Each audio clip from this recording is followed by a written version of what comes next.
You're listening to Soundside. I'm Libby Denkman. In 2024, Washington state took a novel approach to undoing some of the historical damage caused by racist housing policy. That's the year the state launched the Covenant Home Ownership Program. It provides no-interest loans to descendants of people impacted by redlining or racially restricted covenants in the state. Those loans can be used for down payments and closing costs. So far, more than 1,500 homebuyers have benefited from the program, and supporters say it's given people the chance at homeownership their ancestors were deprived of. But the program has opponents. After it was established, a nonprofit group quickly sued, alleging racial discrimination. And earlier this year, the Federal Department of Housing and Urban Development launched an investigation. Here to explain why is Susan Shain. She reported on the Homeownership Covenant program for the New York Times. Susan, thank you very much for being here. Yeah, thanks for having me, Libby. We're going to get into the specifics of the Covenant Homeownership Program in just a moment, but let's start with the problem that it's trying to solve. These racial covenants, they started to become widespread in 1917 because the Supreme Court had banned race-based zoning laws that year. At one point, there were almost 80,000 covenant-restricted properties in Washington state. So what are racial covenants and why were they so common? So racial covenants became popular. Yeah, exactly. In 1917, after the Supreme Court banned zoning by race. And so that's when realtors and developers started adding language to property deeds that said that properties could only be owned or occupied by white people. Sometimes they also specified specific races or ethnicities or people of certain religious backgrounds that weren't allowed to be at those properties. Realtors and developers really pushed adding those as a way to restrict neighborhoods to certain races without technically zoning by race, which was made illegal. And these racial covenants were used in many parts of the country through the middle of the 20th century. I mean, what's the timeline for how long these were on the books and how long they were actually being used? So the Supreme Court technically banned states from enforcing such covenants in 1948, but homeowners could legally add them until 1968 when the Fair Housing Act was passed. So people were being impacted by these, again, for decades in the United States. And this is something that, people point to as developing a lot of wealth, for example, for white families who were able to buy in all kinds of neighborhoods and denying that wealth building opportunity to, say, black families who were often racially redlined out of those neighborhoods, right? Yeah, so those years that were following World War II, that was like a period of a real housing boom in the United States. That's when 30-year mortgages became really popular. There was a ton of new builds happening. And it's when a lot of white families were able to purchase homes cheaply and, start building wealth that they eventually passed on to their children. And then those children were able to use that wealth to put a down payment on a new home. But families of color were often locked out of those opportunities, whether it was they were locked out of certain neighborhoods or they were locked out of financing options. So basically, the program is trying to open up these homeownership opportunities to people who were impacted by these racist policies of the past. So how does somebody qualify for this program, Susan? And what does it do once they qualify? How does it help them buy a home? There are a few different qualifications for the program. So one is that you need to be earning less than 120% of your county's median income for your household. So in King County, that's like almost $200,000 for a household. And then the other big qualification is that the applicant, either they themselves or their parent, grandparent, or great-grandparent, must have lived in Washington prior to 1968 when the Fair Housing Act was passed. And that person who lived in Washington prior to 1968 must also be of a race or ethnicity that was subject to these racial covenants, and that still shows disproportionate rates of homeownership today. So those are the big qualifications. Then you can get a 0% interest loan to buy your first home. You also have to be a first-time home buyer. It can be up to 20% of a home's cost or a total of $150,000 plus closing costs. And that loan does not need to be paid back until that person sells the house, refinances the house, moves, or after 30 years, the loan is also forgiven. And for people who earn less than 80% of their county's median income, that loan can also be forgiven after 5 years if they meet a few different qualifications. And we should note that these disparities exist today. I mean, 2/3 of white families in Washington own their homes. Only a third of black families own their own homes. Susan, how is this program funded? Where does the money come from? So the fee comes from a $100 document recording fee that is processed on every single real estate transaction in the state. And that's been being charged and added to real estate transactions since January 2024. So far, it's amassed about $175 million, and nearly all of that has been spent on these down payments and closing costs to help people buy homes. And you spoke with at least one person who's benefited from the program. Can you kind of talk to me about what it has meant in that home buyer's life? So I spoke to a woman named KUOW who actually works in Seattle. She's lived in Seattle her whole life. Her great-grandmother moved to Seattle in the 1960s, and that was a time, when Black families were barred from a lot of neighborhoods and a lot of financing options. There's one other cousin, I think, on her dad's side who's been able to buy a home. But other than that, her six siblings, her mom, her grandmother, her great-grandmother, everybody's been renters. And she kind of thought that's what her future and her daughter's future would be as well. And then she found out about this program and she was able to buy a home in Tacoma.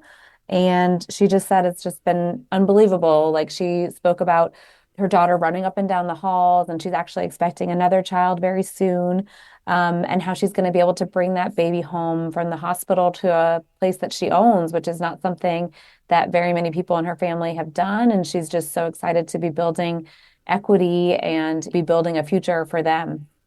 But some people see problems with this program, right? Almost immediately, just within a couple months after it launched, there was a nonprofit group that filed a lawsuit over this.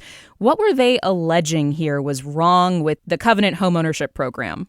They allege that the program is discriminatory in nature, that it's not equal protection under the Constitution, and that I actually spoke with the executive director, who herself is Black, and she said that this program sets a dangerous precedent, and that it could ultimately harm people of color, because she said that she's seen what happens when equal protection is applied selectively, speaking of her own ancestors. And so she's worried this could create some type of slippery slope where you're creating different race-based programs.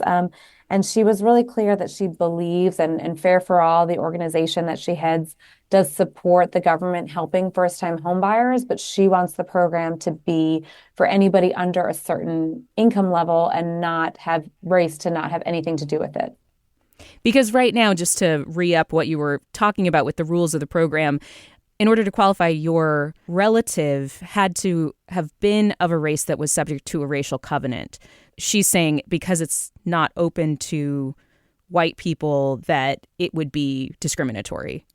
Yeah, and it's not just not only open to white people, it's also not open to people of whose ancestors were Japanese or whose ancestors were Jewish. And those were people who were subject to racial covenants, but they don't show disproportionate rates of homeownership today. Their rates of homeownership are on par with whites. So yeah, there are racial restrictions for the program, and that seems to be the big point that Fair for All, and I know you mentioned earlier HUD, that the big point that they're contending with this program. I understand that a federal judge dismissed the initial lawsuit from the Foundation Against Intolerance and Racism, or FAIR, the group that you just were talking about. What's the status of that challenge now? Is that kaput? So the judge basically said the FAIR wanted the program to be put on pause while the lawsuit was working its way through the courts. And the judge said that he didn't find enough evidence to put the program on pause at the moment. So the lawsuit is still working its way through the courts. It could take years. One scholar I spoke to thought that there was a chance that this lawsuit or the investigation from HUD and a subsequent lawsuit from the Justice Department could end up at the Supreme Court and have, ripple effects throughout the country, whatever was decided. Oh, wow. And so tell me more about the HUD investigation that was announced by the Trump administration in March. And the allegation here is that there's a violation of the Fair Housing Act, right? Do you know more about what they're looking into, what the reasoning is of this investigation into the Covenant homeownership program in Washington state? They're basically saying that it's illegal discrimination. Again, that it's illegal discrimination on the basis of race. And so they are investigating the program. And eventually, the constitutional scholar I spoke with said that it could get referred to the Justice Department if they want to pursue a lawsuit in that realm. So Washington State is kind of out in front on this issue, right? I mean, there were racial covenants all across the country, but are we the only state so far that has taken on this kind of reparation adjacent program to try to remedy those past wrongs?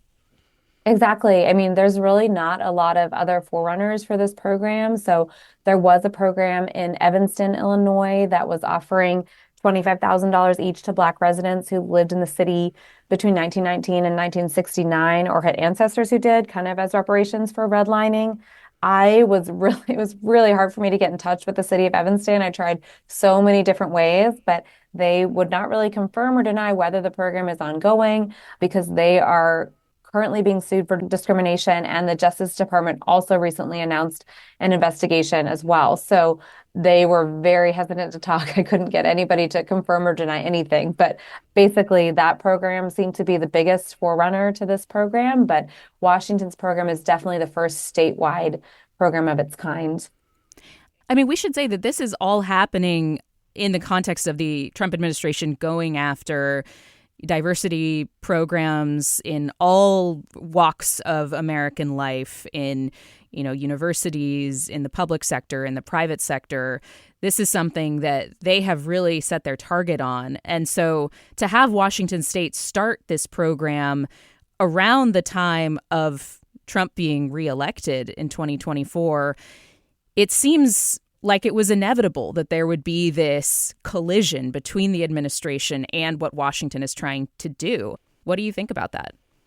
I mean, yes, I don't think anybody is surprised. I spoke to one of kind of the architects of the program in the legislature, and she said that she was honestly surprised that they managed to get it passed when they did. She's spoken to other people in other states who would love to do something like this, but that it's just not the time. And it seems like Washington was able to pass this at a pretty important time. Yeah, I do think it's really interesting and in light of affirmative action and everything. And I spoke to a constitutional scholar about this issue, and she seemed to think that Washington had a pretty strong case because the origins of the program came from this 200-page study that the state of Washington commissioned that basically looked at the state's role in redlining and in registering racially restrictive deeds. And she said that kind of shows that the covenant homeownership program is Washington trying to remediate its own discriminatory practices. And she says that has typically had a strong basis in constitutional law. Is there anything else that you're watching for as this unfolds? I mean, any idea about any future milestones in this investigation by HUD or what you're going to be following as the story progresses? I'll definitely be keeping an eye on these lawsuits and on HUD's investigation and seeing what happens there, because like I said earlier, I mean, this could have a big impact in Washington, but it could have an even bigger impact across the country. Susan Shain is a freelance writer who reported on Washington State's Covenant Home Ownership Program for the New York Times. Thank you, Susan. Thank you so much. Thanks for listening to Soundside. Don't forget you can listen live on KUOW 94.9 FM Seattle at noon and 8 p.m. Monday through Thursday, or anytime online at KUOW.org or on your favorite podcast app.